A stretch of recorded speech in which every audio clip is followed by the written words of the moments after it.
This is the News Review segment. I'm Sweetie Abochi and I'm doing this together with Benjamin Akapo. And let's introduce our guest to you in studio. This morning we have Dr. Samaye with us. He is a member of the NDC communication team. Welcome aboard, sir. Thank you very much, Sweetie. Ben.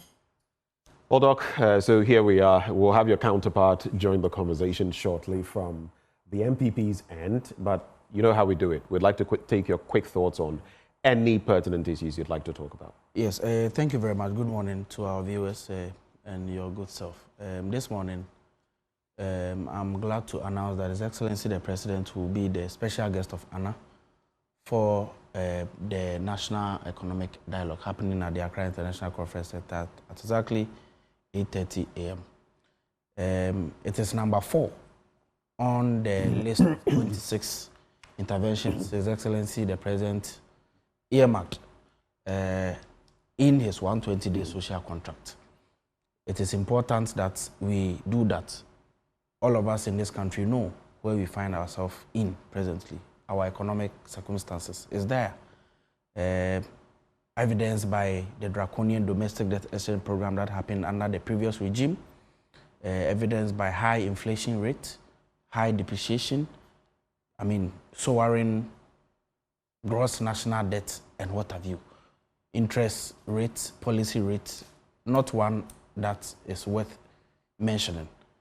So, as a president who is sensitive enough, who is sensitive to the pertinent issues disturbing the people of Ghana, setting up the National Economic Dialogue is a step in the right direction. For me, I am extremely happy about it. Okay. We'll be interacting with civil society organizations, members of the general public, the media, students, seasoned financial and economic analysts who will share with government their thoughts on exactly what homegrown measures are to be put in place to guide our, budget and how we can reset our economy going forward. So I'm entreating the media and everyone to take the opportunity to share with government what they think government should do to revive and reset the Ghanaian economy.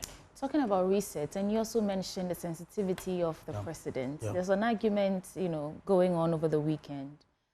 I think most Ghanaians poured out their reactions against the construction of the National Cathedral, even before the monies that were sunk into it became an issue. Yeah. And you're talking about the sensitivity of the president. I want you to, I'm giving you the opportunity to let it make sense to us how we are commissioning, a hajj house when it's also a religious edifice, so to speak, which was what we were against with the National Cathedral. What is the argument from the NDC camp? Yes, thank you very much. I think that yesterday, the Minister of State Government Communications, the Honorable Felix Kwachofosu, made the point that the Hajj Village is clearly an establishment or a project of the Ghana Airport Company Limited. No taxpayers' fund has been invested in that project. In fact, it is surprising that the members of the MPP are in a haste to criticize the government needlessly. In fact, when you read, there's a Ghana Web publication where Hassan Tampuli said Mahama's move to council for MPPs already progressing new Hajj Village is laughable.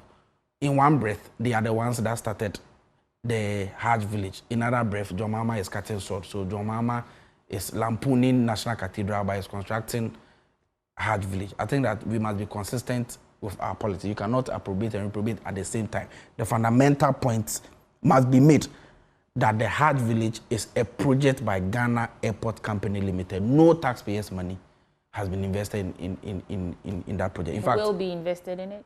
No. The point must be made clear. John Mahama is a leader who is sensitive to the plight of the people of Ghana. He will not waste billions of taxpayers' money into building, what many Ghanaians do not think that may not necessarily be presently essential.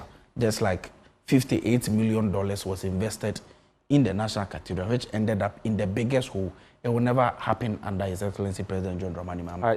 He was just invited to that program as the president, ceremonially. It is a project. I think your point is made. Yep. We just hope not to find out later that. Sure, no problem. Because you remember how the National Cathedral started. Yeah. Oh, it's going to be solely funded by, and then we ended up where we did. But just a quick question on the bit about using money efficiently. There's been the boycott by the minority in terms of that latest orientation for members of parliament at the Volta Serene Hotel. And they say they are not going to partake in it because it's going to amount to wastage of state resources, especially on the back of where we are now. John Mahama is president and his party has a vast, wide majority in parliament. So I can say by extension, the president. How do you react to that? Oh, for me personally, I don't think that there's any problem with members of parliament. I mean, with parliament, a constitutionally independent, constitutionally mandated body with 275 or 276 MPs and their speaker having a retreat or orientation in, I mean, a hotel where they will have enough conference center. I mean, they have the necessary, privacy and all that. I don't think this constitutes to deliberate dissipation of public affairs. I think that we are blowing this out of proportion. This is not the first time Parliament is having a retreat.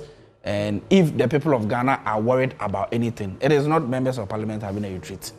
There are clear cases where everybody in this country see that public funds are wantonly being dissipated without recourse to the sensibilities and sensitivities of the people of Ghana. I get your point, just for the sake of time. Yes, it is important. But while I get your point, we are at a stage where every peswa counts. So if there's some thinking that, oh, okay, we are doing it, I do know that it's like the pot calling the kettle black. Yeah. But at the same time, whatever peswa we can save as a state ought to be saved. Yes. And even if the minority comes across a certain way based on their own track record, you must still look at the positives in there, sift the wheat from the chaff and say that, okay, can we still look at this and see whether we could have had more savings? Exactly. Speaker Bagman has said that this was the best. They looked at this and that and came to that. It is important that we made the people of Ghana know that His Excellency the President will not deliberately do anything to harm the public purse. This is a president who has reduced the number of ministries from 30 to 23, reduced the number of ministers from 124 in the first term of the MPP to 60. He has reduced the number of the last one was 80. The last one was 80. But he started from 124. President Mahama. Yes, but that was not the immediate precedent. But let's be fair. 80 or 84 is not the same as 60. So this is a president who is firmly committed to protecting the public. I think you've copiously elaborated on this matter. For the sake of time, we have Dr. Ezekiel Obeng. He's with the MPP Communications Directory. He joins the conversation. I'm sure you know how we do it here. We'll give you about a minute and a half. Talk about something you are interested in. You could decide to talk about some of the issues he's also brought to bear. Yeah, good morning, and sorry for entering quite late. It's a huge traffic, unprecedented, on our roads to your studio this morning. And good morning, CT. So clearly, I could listen to my brother and understand where they find themselves currently, and the fact that they need to come and defend everything. And I felt a bit sad listening to him and trying to create the impression, as it was started by the minister in charge of government communications on social media, finding it difficult to explain the role of government on the Hajj village. Clearly, the same Ghana Airport company that some time back purchased a certain Christmas tree to decorate our airport to welcome people into our country because of what the previous administration did with Christmas festivities, in the country, were deemed to be profligate, were deemed to be insensitive, because yes, they've purchased a Christmas tree. The Ghana Airport Company belongs to the state. So in other words, they were just misusing our state funds. The same Ghana Airport Company today is going to use state land to build a certain structure. The same Ghana Airport Company today is going to use some monies, whether directly from the state coffers or for or by National Airport Company. And we are being told that it's not taxpayers' money. So clearly, it's very difficult to just oppose the two and find the logic. Clearly in this argument for us. So Hajj village, yes, right, and our Muslim brothers and sisters are always, going to Mecca to pray, and there's been a lot of talk. Right. I know there was a 13,000 Ghana cedi reduction in the fare going there versus a Christmas tree. Mind you, the issues, let's put them into context. There was Paul Adumotre as board chair. There was how the Christmas tree was secured. That was a problem. There was the cost of the Christmas tree. Those were the issues here. What are your issues with the Hajj village? I want us to be pinpoint specific. We are very specific. We are very pinpoint. The issue, no one had issues or no one has issues with what is being done for our Muslim brothers and sisters. No one is against a Hajj village. In fact, it's a project that was started by the Akufo-Addo administration. Shortcuts inaugurated for the project to kick off. It's only clear that we are having a second shortcutting for a specific project. Right. So in essence, in principle, no one is against the Hajj village. But what our brothers said when they were on the other side some time back, yes, you can talk about the cost, you can talk about the person leading Ghana Airports Company in terms of their board membership or whatever.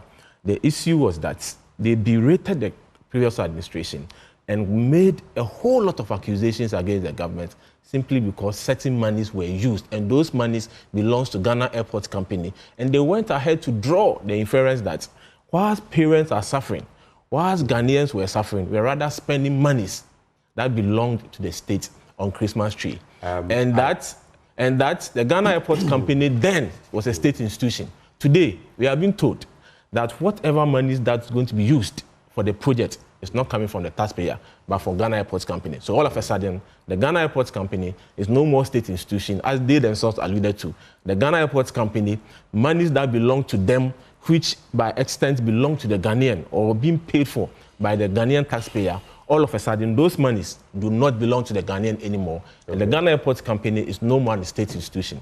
That is where we have issues with.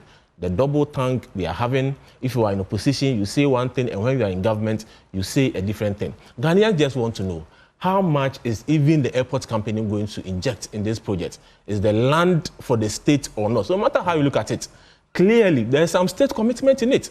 And just admit it.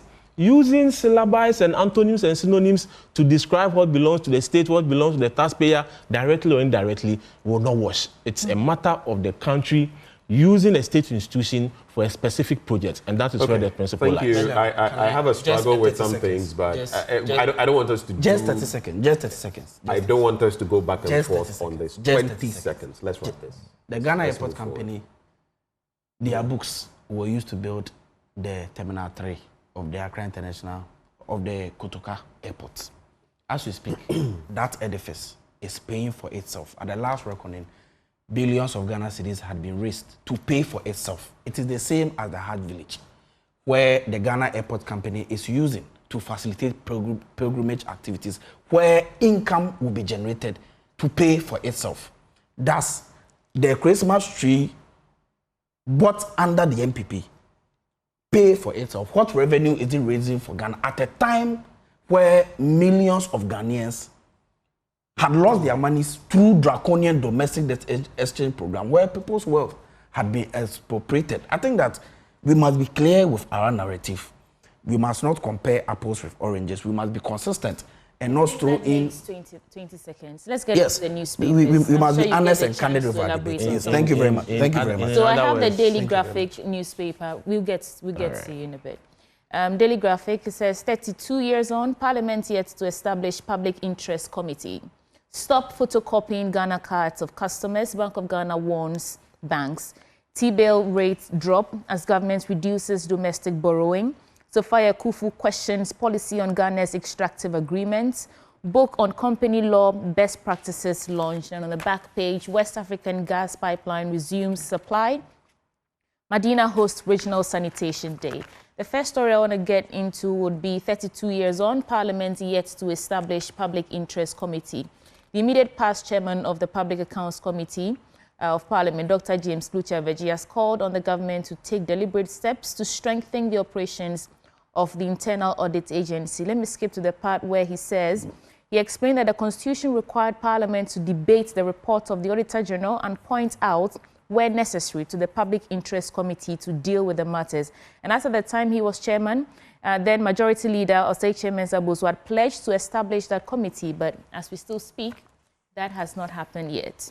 Gentlemen, let me start with you, Sam. What do you make of this? 32 years on. I mean, just last week or so, we saw reports from the same paper, Daily Graphic, about irregularities in the public sector, public institution, amounting to over 99 billion Ghana cedis. And we don't have a public interest committee in Parliament to be, you know, following up on these irregularities and recovering monies when necessary. Yes, I think that for me, if it comes to this present regime, it's been just about 2 months since we came. Over the years, there have been public, interest and accountability. They have committees where they investigate these matters. For me, over the years, there has not been enough governmental commitment to some of these things. In fact, when the MPP regime started in 2017, 2018, there were incremental numbers as far as the losses we make in our public sector. Nothing was done at the time because the government itself was actually neck deep in the whole matter.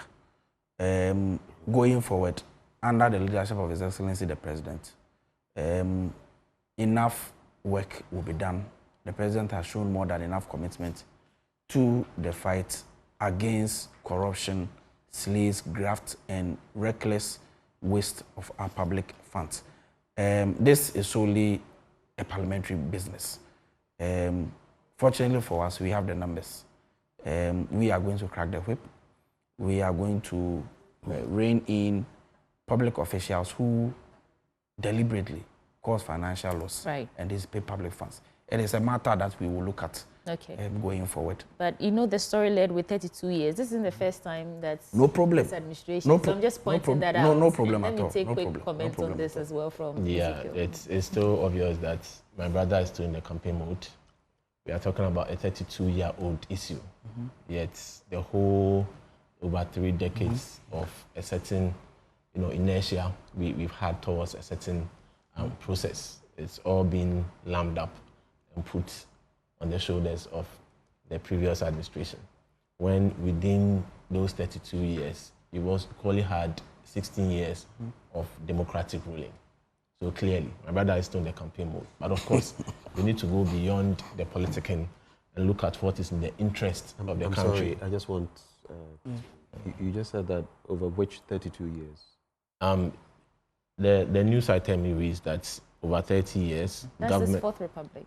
Come again? No, I just want him to clarify, because he said that over these... within the 32 period, years... there's only been 16 years of... No, I'm saying that the NDC has had at least 16 years of democratic ruling within those years. And my brother is lumping I just wanted everything. to understand. My brother is lumping all the blames and, let's say, failures in quotes of previous administration in regards to this issue on the MPP and Akufo-Addo's 8-year ruling. So clearly you can understand they are still in the mode of politicking and campaigning.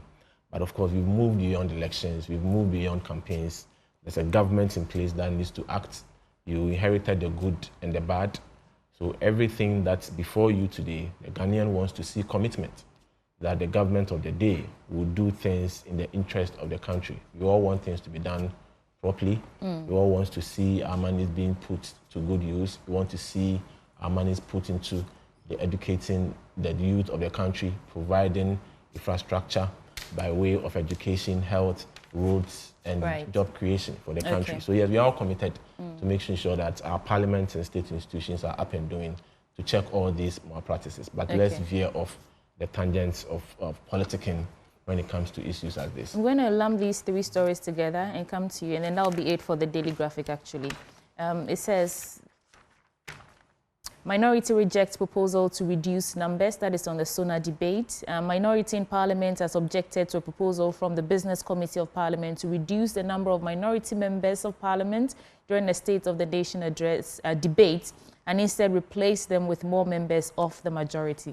And I'll pay Assembly members allowance, President Mahama affirms.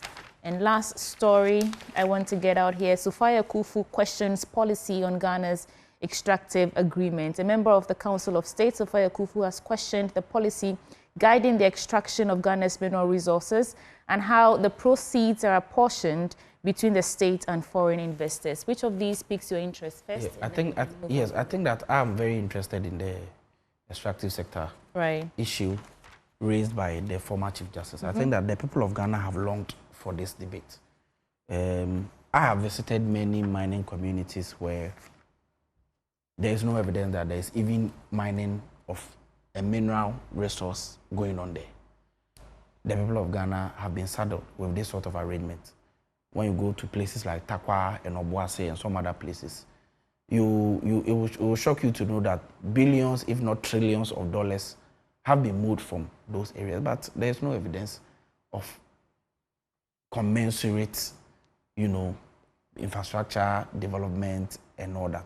And whose fault is that? Of course, it's a problem that has longed for a long time. I will be happy that maybe we can initiate a certain conversation. Government will take this issue up so that, proper reforms and review of our policy can be done. It's good you mentioned that because in this Fourth Republic, we've had NDC and NP. Of course. And so if we are portioning blame, since not all of us can lead at the same time, you, the political parties, should also accept blame. The sort of deals you cut, even here in Africa, if we're juxtaposing those with other African countries and where they've got to and what you do. Yeah. So yes, I agree with you. You go to Obuasi and some places, and some areas are ghost towns. Yeah. But it's also because you, the political parties, have failed. You failed Ghanaians. Of course, there's no doubt. In fact, when you go to Burkina, the military leader, I'm told, has set up a very nice gold refinery, which is making millions for them. Unfortunately, in Ghana here, you have a situation where Tema Oil Refinery presently is on its knees, but a private investor has been, supported to do what Tor should have been able to do. We must look at some of these things and, all of us will call to the attention of leadership to look into the matter so that the proper things are done. I'm in for any conversation that will seek to increase our shares in some of the mining contracts that have been given. Right. Yeah. Okay. Well, it's no doubt that clearly God has blessed the country with a lot of mineral deposits. And there are things we read in the books, even as far back as JHS, looking at the income streams of the country and how much we get from our mineral resources. And we've grown to come and experience these things, and due to the nature of work we do, had the benefit of hindsight to read about our roles and our percentages and how much we gain from these transactions. And clearly, if you look at the policy and how much a country like Ghana earns, if you give opportunity to a foreign company or a private company to come and do prospecting, discover certain minerals in large quantities, and go ahead to commit monies to mine those minerals and how much comes into the country. Clearly, I believe it's something we should take a second look at, and how government can find means to at least domesticate everything and perhaps let Ghanaians take the lead role in these processes. And I believe that if we're able to empower ourselves, we're able to empower our individuals and private businesses in the country to take lead role in these things. The mere sense of patriotism and being a Ghanaian would at least help us. There are so many things that these companies can do to help the country, aside the revenue streams from those minerals. So corporate social responsibility, for example, there's a lot that can be done. We've all had the benefit of traveling for the purpose of campaign to these mineral deposited areas. We've been to Western region, we've been to Ashanti region, and the story, as my brother narrated, it's not different. Right. So it's something we all need to have a national, non-partisan, some debates, agreements, come to a consensus as Ghanaians to fight this and let the Ghana, their country, have the highest stakes and the best of interest to be accrued and be used for the people of Ghana. Right. Just a bit on the minority and the majority call to reduce the numbers of minority members on the committee. Clearly, this comes at the backdrop of what the excellent job the minority is doing in Parliament. The mighty minority. It clearly shows that powers sometimes do not lie in numbers, but rather the quality of the people who make up those numbers. So kudos to the minority for a yeoman's job they are doing in Parliament. I believe that even if there are 30 people or 31 people on the committee and the minority has just 2 reps, I believe the voice of the minority will be louder, be more sanitized, and it will make much impact than the rest. So yes. Do we need your voice to be louder? Oh, loud, a positive noise, not a negative noise. Is that what we've seen since this new administration started? We can go out and ask the Ghanaian to give their verdict. Everyone has his own verdict. From where I sit, the minority has done well, and they are a very positive, loud noise in Parliament. All right, let's get into some other papers. Kudos to the minority in Parliament. Just 10 seconds. You see, the debate, going back, on the mining back and issue, forth like this. on the mining, it's extremely yes. important. Not even the shares that the government takes. In fact, the state-owned mining companies, some of them are folded up. When you go to Akwatia mine, it's no more. How is it that private mining companies are doing well, but state mining? The Ghanaian Times I think newspaper. it's important that we look at it. All right. Channel Hajj profits into charity. President directs task force. Government position on free SHS assuring that, according to Child Rights International, 7 die in separate incidents in the northeast region. Galamsey fight. Time for workable solution, not blame game. Reverend Sapon says so. NLE Director General appointed African Lotteries Association Vice President. Then there's also 77th anniversary Christianborg crossroad shooting held in Accra, and book on history of Pungu and the Butu family launched. That's an interesting bit you want to read about it. But the Vice President, Professor Nana Jane Opoku-Agyeman, on Friday led the flag-raising and wreath-laying ceremony to commemorate the 77th anniversary of the February 28, 1948 Christianborg crossroad shooting incident. The shooting, which led to the deaths of 3 ex-servicemen, Sergeant Ajiti, Corporal Atipo, and Private Odate, was the impetus of the 1948 riots, a catalyst for the Gold Coast's final push for independence. These were the men, and if you look at other incidents, the women who risked their lives, sacrificed in this case, to ensure that we became independent. And last week, of course, when we had Kwame Nkrumah Botiu here, he brought up the issue. Now, we've already looked at the Hajj issue, but this angle, I think we should just take a quick stab at.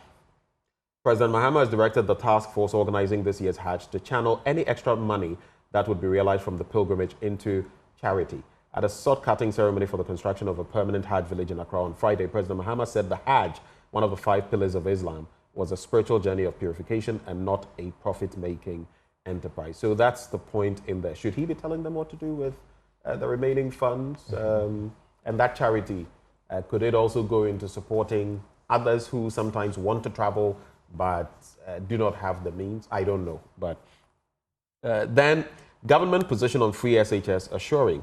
The Executive Director of Child Rights International, Mr. Bright Appiah, has commended President Mahama for his unwavering commitment to Ghana's free senior high school program. He described the president's stance as a crucial step in ensuring equal access to quality education for all Ghanaian children. In a statement signed by Mr. Appiah, CRI, that is the Child Rights International, strongly opposed suggestions from some stakeholders that boarding students should start paying for their accommodation and feeding. Gentlemen, these 3 quick stories for your reflection. Yes. I'll start with you. No, let me start with Doc here. On the issue of the free SHS, it became topical ever since the NDC took power, and it's very uncertain the path we are charting. Clearly, it's government going to continue their free SHS as it is. It's government. What is uncertain, Doc? Because I thought in the SONA, with the repetition of the president, I thought it was as clear as... At a point, we organized an education forum to look into free SHS and the way forward, and at a point, no. So you can't organize a forum, right? Clearly.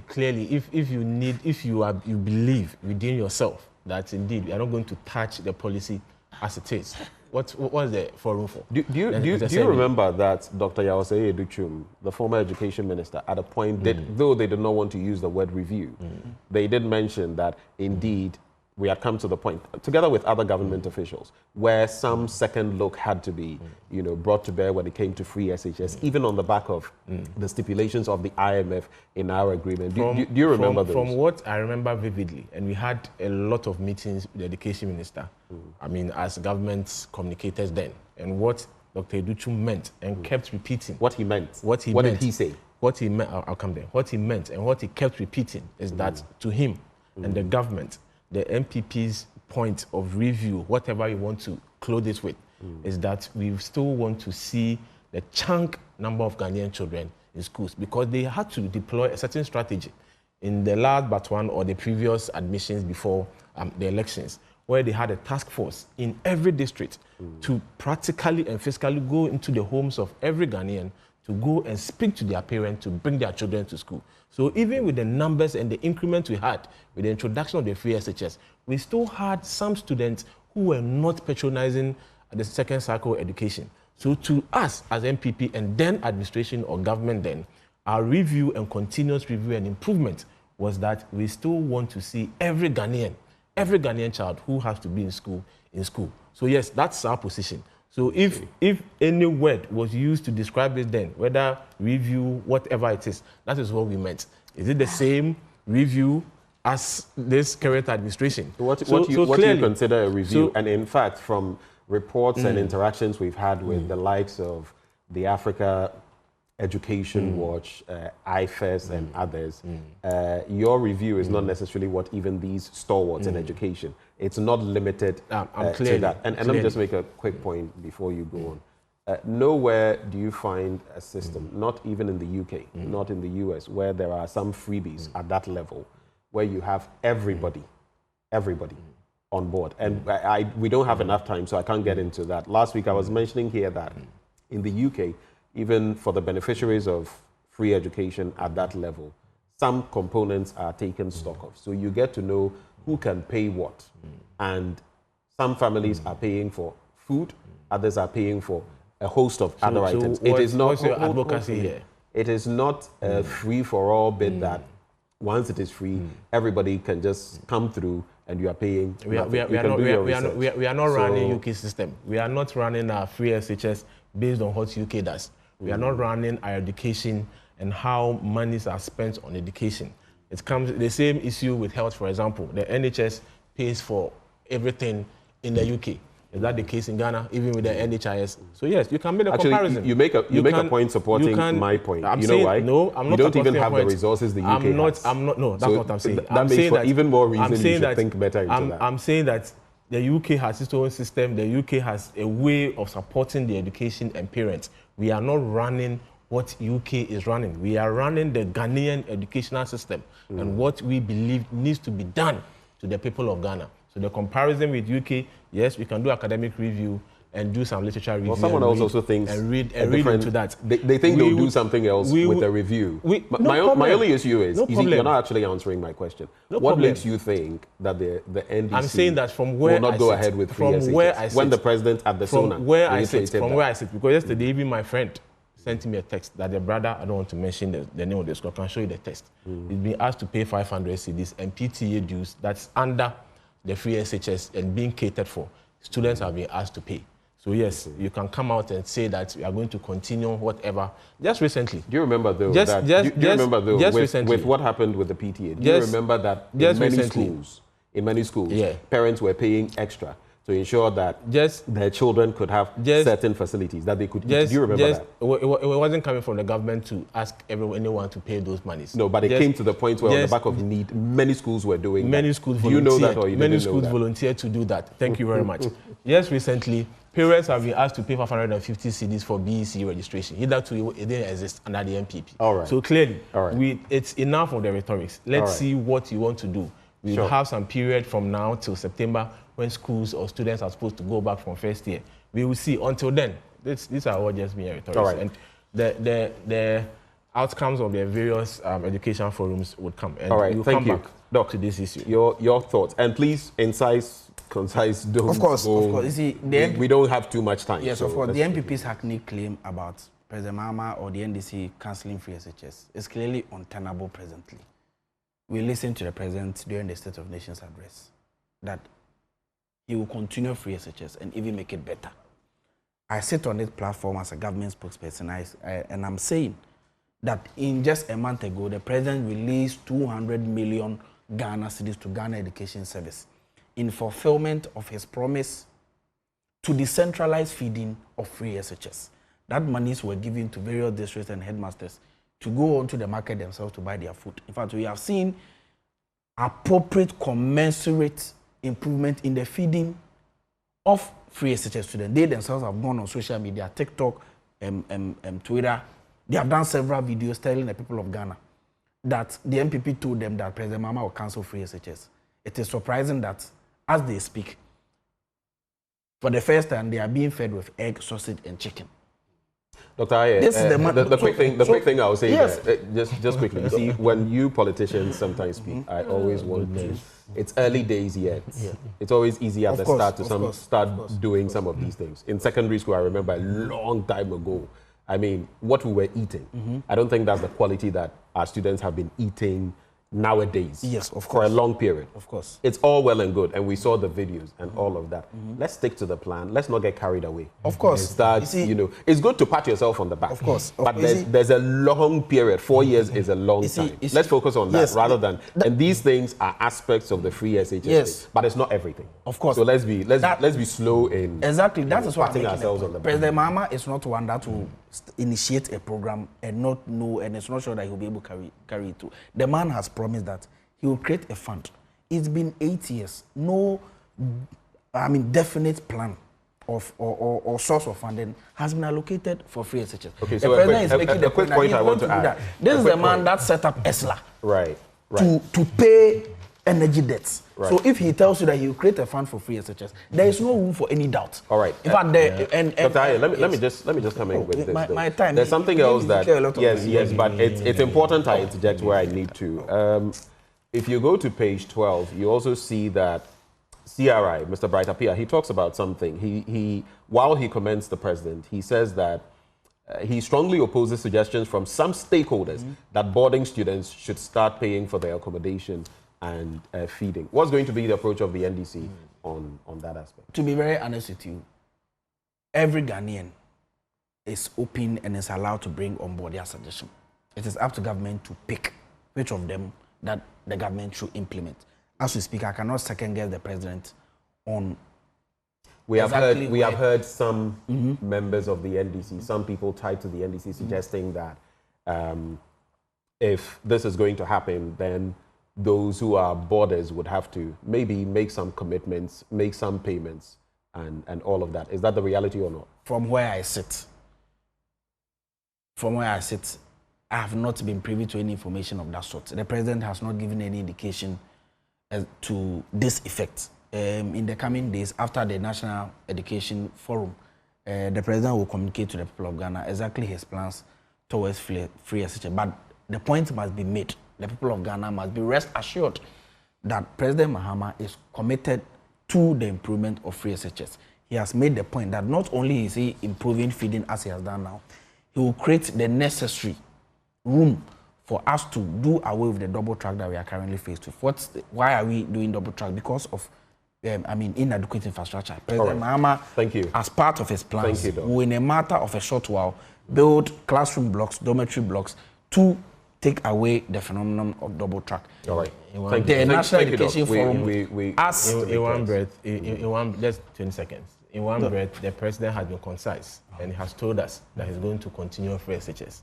In other words, we are waiting for the end of Education Forum and for the president to come and communicate to us his views and direction of free SHS. So which one should we take? Thank you. The one that says that I'm going to continue, or the one that says that I'm waiting for Education Forum to end their deliberations, and I'll come and tell Ghanaians what I want to do free SHS. Please, let's get into your papers. And we are happy. You are eating into your time. We are happy that our kids are eating sausage and eggs and their omelets and all that in schools, and headmasters are being given money to go to Dome Market and Sasawa Market to purchase their own food. It should continue like that. All right. Would you like to get into the custodian newspaper? So yeah, the headlines, then you pick maybe one. Minority boycotts MPs retreat, and to stop NDC's wasteful spending. Clearly, this is a government that believed that we should spend wisely, in quotes, yet when they had opportunities. A lot of states, agencies and institutions belonging to the state's education facilities around, University of Ghana, UPSA, even in Accra alone, the schools we have. If moving to Legon is a problem, you could at least, for the purposes of exercise and healthy living, walk from Parliament to the Accra City campus. Yet the government that wants to cut waste and profligate spending is rather choosing a resort to go and rest MPs to have good time at their retreat. So clearly, they can't be trusted when they tell us. But do you remember though some of the meetings where you had to go to Rock City all the way? Yeah, and do you remember those ones? Sami and the NDC politicians are very interesting. And NDC you politicians spoke vehemently against those things. So we're expecting that instead of even driving in vehicles, they would rather choose the approach of healthy living. Walk from Parliament to Accra City campus, which is just a short distance. Right. Exercise. Go and have the meetings, save the country a lot of money instead of riding in vehicles that consume huge amount of fuel. The only thing I'll add to that, though, a resort. I wish.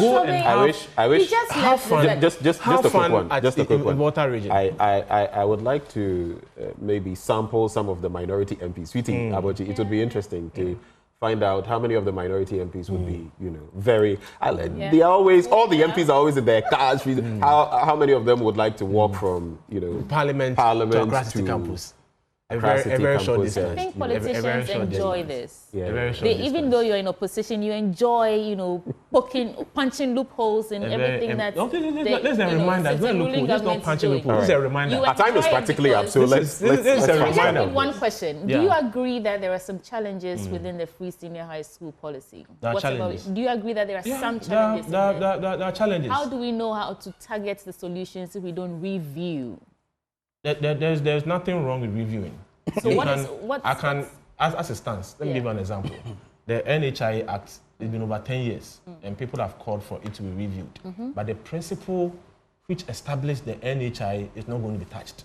Anything short, four shots of anything that the Ghanaian parent or guardian needs to expend some monies is not free SHS. I understand your point. I think maybe in another conversation, I would suggest, Dr. I, that you go into your yes, but there's no time. There's no time for it. So it's either you do your paper or you make this point. I must say that your team has been very unfair to me this morning in terms of the time. Unfair. I came to meet you. Let me Ejaben calls for passage of Corrupt Practices Act to combat corruption. I think that we have reached a point in our governance where we must, crack the whip.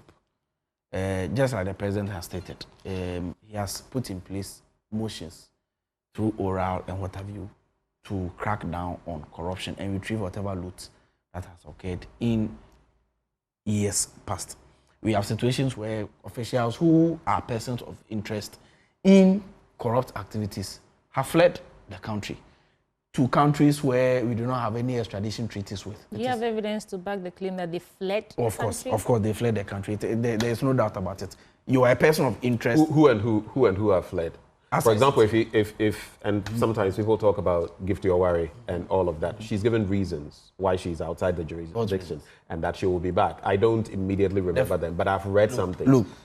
Ken Oforiatta, some people were talking about Ken Oforiatta. He's given health reasons, and he's the minority leader for New Market has stated when he will be back in town. So unless you want to mention names, whom are you talking about? The fact that we have given reason doesn't mean your reasons are tenable or it must be. So when the people come back into the country, it's true. You can deal with what. There are times that we can see clearly that this is just a plot to evade. All right. We have to. But the point. But let me just do this, gentlemen. Please. Let's let the hosts moderate this. The Ghanaian publisher Anti-LGBTQ Bill, no U-turn will be tolerated. Reverend Ntim Fordjour to Mahama. There is an interesting story that perhaps, if time had allowed us, we would have got into. Can do just a minute each. NLA, no. Our time is up. NLA boss appointed vice president, and then Backben's hypocrisy exposed over MP's orientation. And then Ekufuado says, may Ramadan strengthen our resolve for peace and unity. Sweetie, would you like to wrap up for us? That's it for the news review segment. Those who join us, Dr. Samaye, member of the NDC communications team, Dr. Ezekiel Obeng from the NPP Communications Directorate. Stay with us. Muftau Nabila Abdullah serves you AM Sports.